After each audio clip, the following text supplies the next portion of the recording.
Welcome everyone. My name is Thea Upham and I'm the Programs Director for Community Access at Farm Fresh Rhode Island. And today I'm going to be making a meal using locally sourced ingredients I got from the farmer's market. So I'm going to be making japchae, which is a Korean style noodle dish, using some scallions I got from Debbie Allen. I got some Rhode Island Mushroom Company shiitake mushrooms, Shartner Farm carrots, Wardsbury Farm onions, and some beautiful spinach from Christina over at Blue Skies. And I even found some regionally sourced tofu that's made up in Maine that they sell at farmers market down here. So, and local eggs. So lots of local ingredients. I'm really excited.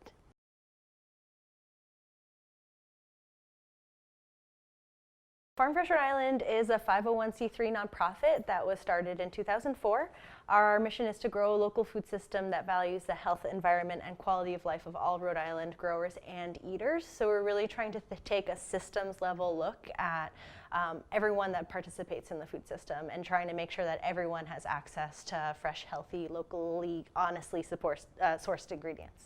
My role there is that I'm the Programs Director for Access, so I'm dealing with programs that intersect with people directly. I manage farmers markets programs. I do fundraising for SNAP benefits at farmers markets.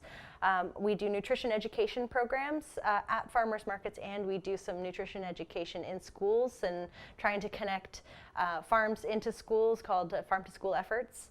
And I help with a bunch of other programs that we run at the organization. Working with Rhode Island farmers is great. I love Rhode Island farmers. It's part of what really drew me to this state. It's really small.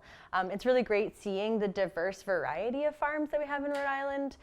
We have some really tiny small farmers that are able to grow a ton of stuff out of just backyard gardens, and some really nice big farms that are able to source to larger purchasers. And we have some really great aquaculture and dairy. We really have it all here in this tiny state.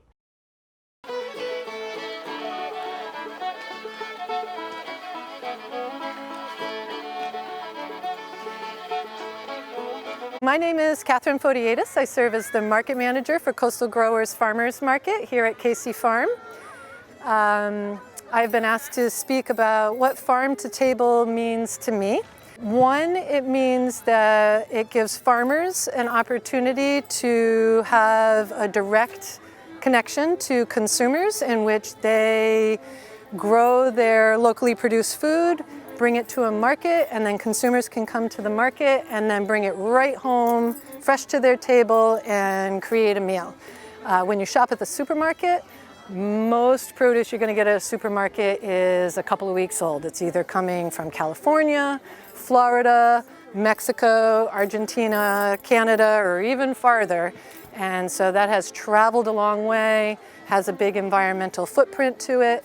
And when you come shop a farmer's market such as Coastal Growers, you have that direct connection with your farmer or your vendor. And such as I also not only serve as the manager for Coastal Growers, but for Skydog Farm, we're a hydroponic farm. And so we pick Thursday and Friday and bring it right to the market on Saturday, so you really can't get much fresher than that. By coming and shopping the farmers market, you directly are supporting our vendors and our farmers. That money goes directly to them. There's no middleman. And then that allows them to keep serving the community in that way.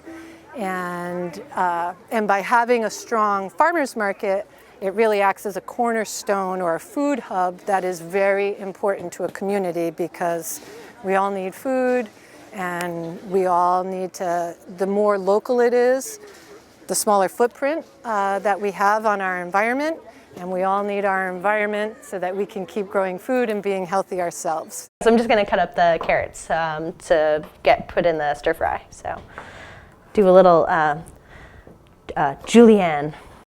Rhode Island, just like many other states in the country, has a variety of different market management structures. So we manage markets that some of them we've adopted that were originally started by vendors, and we decided we could step in and kind of help with some marketing and organizing. That way they could spend more time on the farm. And one of the things that Farm Fresh Rhode Island does is that we manage a FreshBucks token system that helps people use SNAP benefits, which is the program formerly known as food stamps.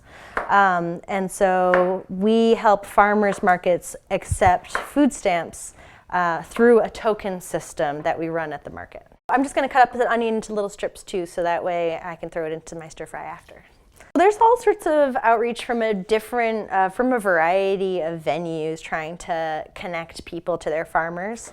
The Rhode Island Department of Environmental Management, the DEM, issues a bunch of buy local campaign materials every year, and they're definitely working on a large statewide marketing strategy. They did a big assessment of who's their target audience for farmers market shoppers.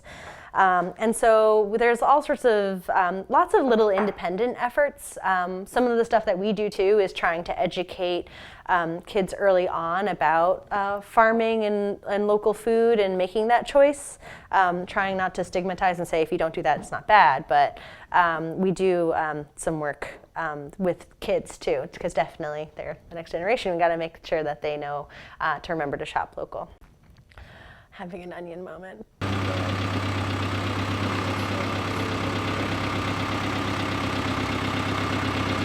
My name's Alex Laprise. I am one of the 4 children here at Emma Acres, which is a small Jersey farm here in Exeter, Rhode Island. On a day-to-day basis, I'm also the director of Rhody Fresh, which is a local cooperative here in Rhode Island known for selling milk.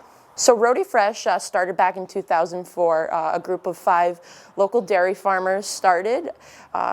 Milk prices were really low at the time, as they are today, so they were trying to find a supplement to their milk check that they get from the dairy. So Rhody Fresh was started, and now all of the profits that Rhody Fresh makes from their milk, their cream, their butter, their ice cream go back into the farmers' pockets. Today, we currently have 4 producing dairy farms. It was up to 8 at one point, but the fluctuations in the dairy industry has caused a decrease. A challenge that Rhody Fresh faces selling our product here in Rhode Island is just price point. Unfortunately, we're basically a marketing platform here, so we're buying our products already finished and then trying to resell them at the same price that the big dairy processors would try and be selling it for also. So you'll go into your local grocery store and you'll see a gallon of Rhody Fresh at $5.99 a gallon compared to your Stop and Shop brand for $3.99. So thankfully we have a large support from our local community here that they'll go and spend the extra $2 a gallon because they see it going back to work and seeing the farms still remaining here in Rhode Island. Right now you're seeing a big decline of dairy products being consumed in the United States, and that's why there's such a surplus of fluid dairy products on the market. So even if you can't spend the extra $2 on a gallon of Rhody Fresh, buy the next best price or buy what you can afford, because the more milk that is sold, the less that the dairy farmer's hurting, because dairy goes on a supply and demand change. If there's more milk on the market, the farmers are getting paid less for it because they don't need all that milk. So you know what, I don't think a lot of people realize that not all farms receive subsidies from the government, but that some of them do, and those subsidy structures are very complicated, and it doesn't necessarily guarantee a price for the farm in the way that they are guaranteed a livable wage.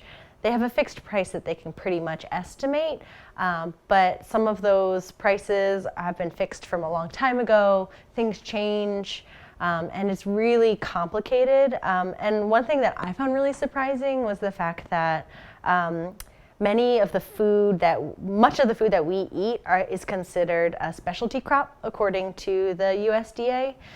So like everything here is a specialty crop because it's not a commodity crop, and most of the commodity crops are the things that are subsidized. So those are things like corn and hay and alfalfa, things that end up being agricultural, soy, things that become agricultural products that help connect to industry and the economy. So those are also really important for the United States economy, but doesn't necessarily translate to farmers in the United States growing a lot of healthy, nutritious food, because those subsidies aren't guaranteed when you're growing food that humans eat directly. We live in Exeter. Right up the road is Shartner's Farm. That was opened my whole life. I knew of Shartner's Farm, and they had to close. And now you just see sad fields that are turning into house lots. I mean, the more that you can support, even just the guy selling corn out in front of his house, the more land that you'll preserve. You'll preserve the open space. You'll keep those fields rather than seeing them turn into houses, which is the sad reality today. Thankfully, that's one of our biggest customers. Are our colleges. We service Brown University, Roger Williams University, Johnson & Wales University, Rhode Island School of Design. We also service some private like 9 through 12 programs or K through 12 programs like Moses Brown, St. Andrews, Providence Country Day. It's great to have them. They're all private institutions, which makes it a little bit easier for them to fit in the Rhody Fresh Milk in their budget. We've always tried to do some of the public institutions, such as the University of Rhode Island, but everything goes out to bid, and unfortunately, they have to look at the bottom line, and if there's a milk that comes in even a cent cheaper than us, they have to go with that. But the state of Rhode Island is working a lot with their local food industries, and they're really trying to help the local farmers. So hopefully in the next coming years, we'll be in the University of Rhode Island or Providence College or some of the more local stuff. Getting farm products into state institutions is really complicated because there's always like a variety of factors that are kind of tugging against each other. So really, ultimately, the state is looking for the best price for its goods. And so it can be tricky for dairy farmers or any other farmers to get into large institutional purchasers because they need to meet the bottom line. And it's hard because it's sometimes they're really, off by not that much, and it is a cost savings in the moment. But it's not really thinking about the bigger picture and any other impacts that those few extra cents or extra dollars could mean for the Rhode Island economy as a whole. And it's hard to capture that number in general. So it's hard to say that no, I can't buy your produce because it's this much more expensive. But actually, if you could spend a few more cents or a few more dollars, could have a lot of impacts on a lot of jobs and people on the health and wellness of Rhode Islanders as a whole. My name is Perry Rasso. I started Matunic Oyster Farm in 2002, and Matunic Oyster Bar in 2009, and Matunic Organic Vegetable Farm in 2012. So I grow oysters because it's what I know how to do. I grew up around shellfish, and I learned the value in shellfish, and I've always done that because it was the best way I knew how to make a living. Oysters provide a lot of ecosystem services to the environment. Their filtration increases the amount of dissolved oxygen available to other living things. It's important because in Narragansett Bay and our coastal ponds, those serve as breeding grounds for all sorts of different species, a lot of commercial species that we capture here in Rhode Island. So having more oxygen available to those organisms is important. Oysters also increase the amount of light that can penetrate to the sea floor because of the way they filter. It reduces turbidity and increases the amount of aquatic vegetation that can grow on the sea floor. So that promotes all sorts of biodiversity, increases the amount of different living organisms in an area with that three-dimensional structure being established. So oyster farming is good for the environment. It's also good for the economy. It creates jobs. And there is a limit of how much aquaculture can exist in Rhode Island, and that's capped at 5% of any surface of any water body. So there is a limit, as there was concerns about how much the industry can grow, even though it is relatively small, in some cases very small. It is a lot of benefits to the industry and a lot of benefits to the industry growing here in Rhode Island.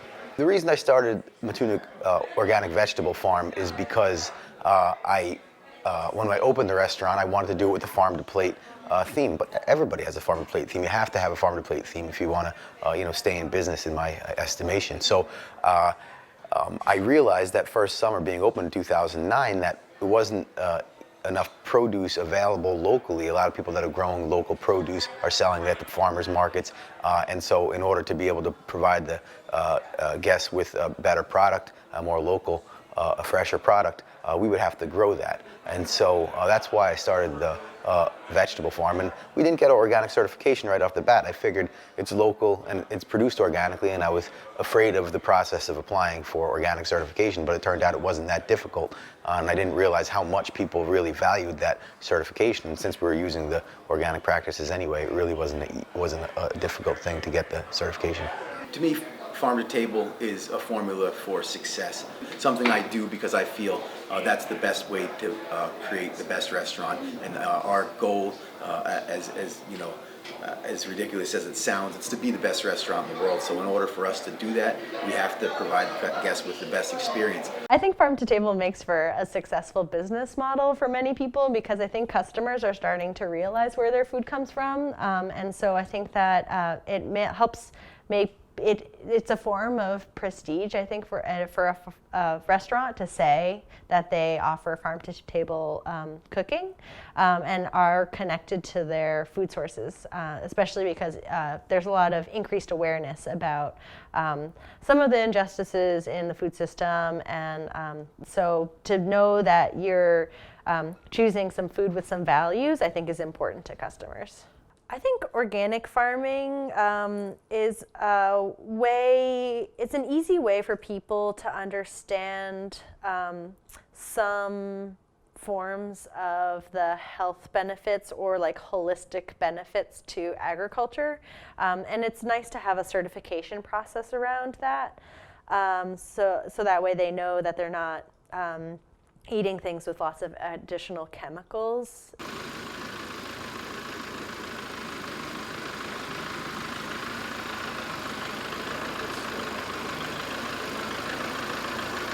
My name's Albie Brandon. I grew up here in South Kingstown, and I have started a career as being a vegetable farmer. Some of the challenges are, we live in New England, and we have extreme variability in the weather. And then just marketing the produce, we found to be never that easy. We're competing with really big growers that have been doing this for decades and through the generations, so the market's very competitive and cost-driven. We are an organic farm. This farm is certified organic. We have been for a couple years. The general premise is kind of keeping synthetic things out of agriculture, so as long as it's natural, it can be used in organic farming, so natural fertilizers, natural pesticides, that kind of thing. So I studied environmental science at URI, which I learned a lot about the morphology of the soils around here and soil chemistry, and that's all been really beneficial to the farming. And I did plant science classes, so I learned a lot of valuable things doing my bachelor's at URI. But I decided to become a farmer because I worked at a farm when I was in high school, and I really just fell in love with it there, and it kind of just snowballs into like full-blown addiction. And then so farm to table. What farm to table means to me? So good question. So once you get into eating seasonally, and from local farms, it's like every day is farm to table, right? So just utilizing seasonal produce and trying to, really get creative with what you're cooking and using local ingredients. It's not always easy. And I run a vegetable farm, but I still go to the supermarket and buy a lot of food. But, there's a lot of nights where we'll have, food that all came from South Kingstown. I'll trade produce at the farmer's market for like bread and meat that was raised locally. And that's farm to table for me, is just utilizing local seasonal ingredients whenever possible and supporting local agriculture.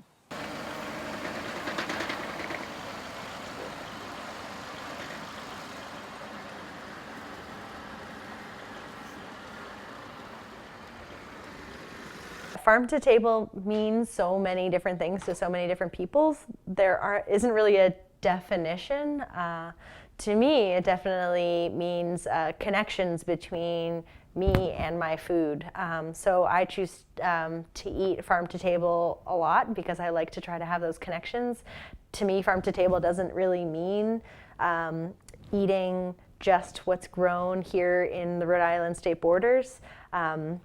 Like today, I'm making using ingredients from Maine, but I know the producer and we work with them, and so I think it's really cool, and I'm proud and excited to be able to cook something with something that they made.